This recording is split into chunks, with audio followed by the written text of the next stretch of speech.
Have you ever taken a risk? What's up, everybody? My name is Dr. J. In 2019, Northwestern Mutual conducted a planning and progress study where they surveyed over 2,000 Americans. Now, what they found out in this survey is that majority of Americans are risk adverse. That means they're not taking any risk at all, okay? Even if there was a chance of getting greater returns, they were still not going to take this risk. As a matter of fact, 72% of these Americans preferred not to take any risk. Now, the different categories that they looked at were finances, careers, even social life. In all areas, Americans chose not to take risks.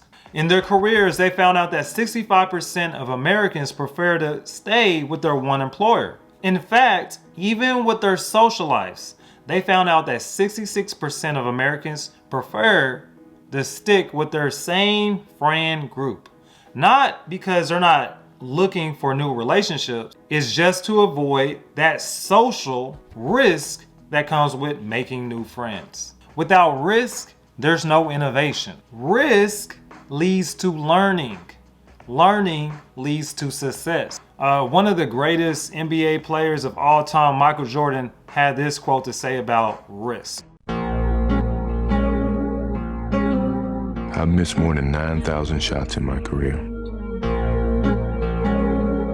I've lost almost 300 games. 26 times I've been trusted to take the game-winning shot and missed.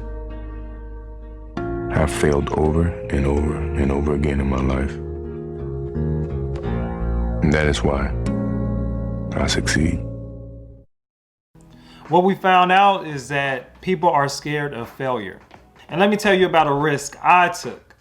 So right after high school, I had no idea what I wanted to do at all with my life. People told me I had to go to college, and being a person, the young-minded individual I was, I decided I was going to go to college. Now, in college, initially, I wanted to be a broadcast journalism major. Specifically, I was trying to be a radio DJ, you know what I'm saying? That was my goal. That's what I wanted to do. However, in college, one of the many benefits is you meet a lot of new people and you get a lot of new experiences.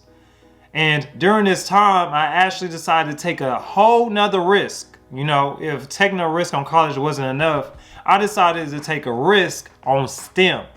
Now, for those of you who do not know what STEM is science, technology, engineering, and math. STEM.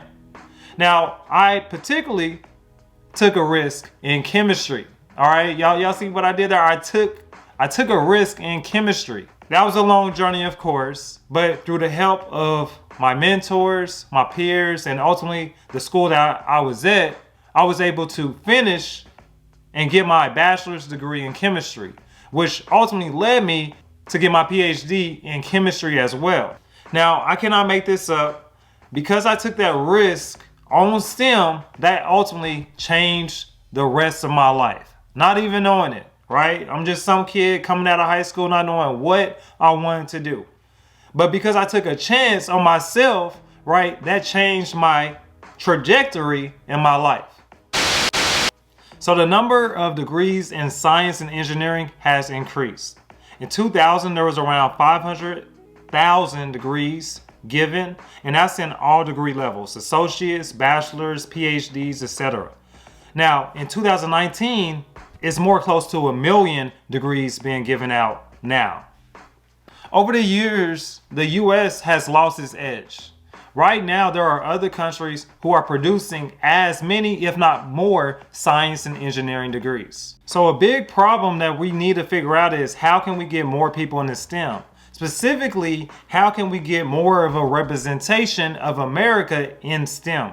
Blacks, Hispanics, and American Indians or Alaska Natives collectively represent 30% of the employed US population, but 23% of the total STEM workforce in 2019. We need to increase that. The need for STEM degrees is crucial in America right now. We need more people in STEM. After graduate school, I ultimately had the opportunity to create an organization called Don't Be Scared. I realized that there was a need still in all communities as far as telling them about the opportunities they can have with this STEM career. Don't Be Scared is a STEAM content provider. We have events, programs, products that helps individuals seek a career in STEM, as well as we focus on developing 21st century skills. They belong in STEM. Since our creation in 2021, we've been able to expose and impact over 1,000 participants in the Tulsa and Oklahoma City area through our various projects, from after-school programs, service learning projects, and our events. Recently, I've been blessed to be part of an awesome program called Thrive. Now, Thrive is thrown by Leadership Tulsa, and I've been blessed to be part of cohort number 5. We the best alive. In this program, it was charged to us to create a new project. In this case, my new project focuses on developing the next generation of STEM scholars.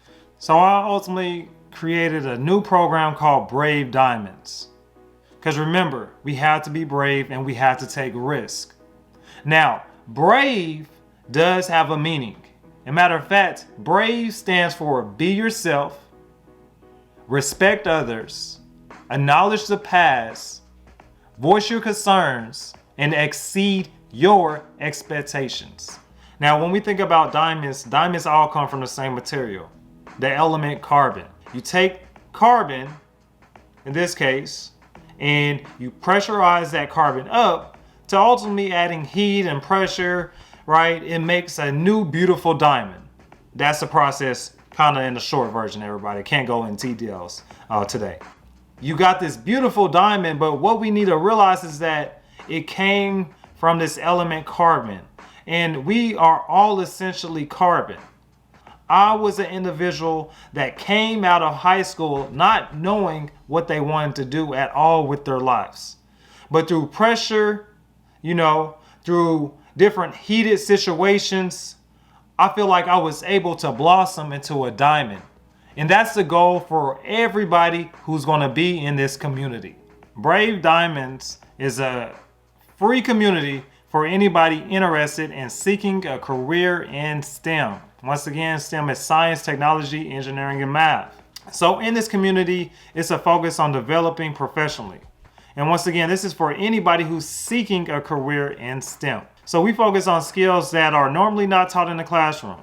If it's time management skills, to interviewing skills, resume building, SMART goals, realizing that you are enough, right? If you're dealing with imposter syndrome, we then will start to roll out some programs that are going to be beneficial for those in our community, such as different workshops focusing on these skills that we mentioned before, and in-person events that can be beneficial for those in the community.